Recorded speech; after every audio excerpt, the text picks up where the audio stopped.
காத்தோட தேன தெளிச்சாலே தேனாக என் நெஞ்ச கொட்டி புட்டா தேங்காய் நாராக நெஞ்ச உரிச்சாலே உள்ளார என்னன்னு காட்டி விட்டா ஏகனா முகனா பார்க்காம கௌத பாடி எடக்கனே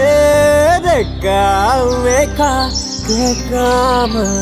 என்னதான் சுட சுட mutton biryani, grill chicken, pizza, burger இதெல்லாம் வந்தாலும் இதை அடிச்சுக்க முடியுமாங்க? பழைய சோறுக்கு ஈடு இணை எதுவுமே கிடையாதுங்க. ஒரு பக்கம் விதவிதமா ருசியா சாப்பிடணும் அப்படின்னு இருந்தாலும் இந்த பழைய சோறுக்கு எக்கச்சக்கமான ஃபேன்ஸ் இருக்கதான் செய்யறாங்க. பழைய சோறும் ஒரு அலாதியான டேஸ்ட் தானே. இந்த வீடியோ அப்படிதாங்க எடுக்கப்பட்டிருக்கு. பார்க்கும் போதே நமக்கே அப்படியே நாக்கு ஊறுது, உடனே சாப்பிடணும் அப்படின்னு தோணுது. பழைய சோறை ஒரு சின்ன மண்பானையில அப்படியே போட்டுக்கிட்டு அதுக்கு தொட்டு சின்ன வெங்காயம், பச்சை மிளகா, மாங்காய், கொஞ்சமா உப்பு, மிளகாத்தூள், அப்படியே ஒரு கை நெல்லிக்கான்னு இது கூட சேர்ந்து சாப்பிட்டா அப்பா அந்த ருசியே தனிதான் போங்க. கூடவே கருவாட்டு குழம்பு இருந்ததுன்னா வேற லெவல்ல இருந்திருக்கும்ல.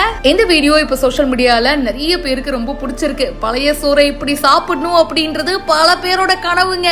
இந்த வீடியோவை அக்ஷரா அப்படின்றவங்க ஷேர் பண்ணிருக்காங்க. நீங்க சொல்லுங்க, உங்களுக்கும் பழைய சோறுனா ரொம்ப பிடிக்குமா? கமெண்ட் பாக்ஸ்ல மறக்காம மென்ஷன் பண்ணுங்க.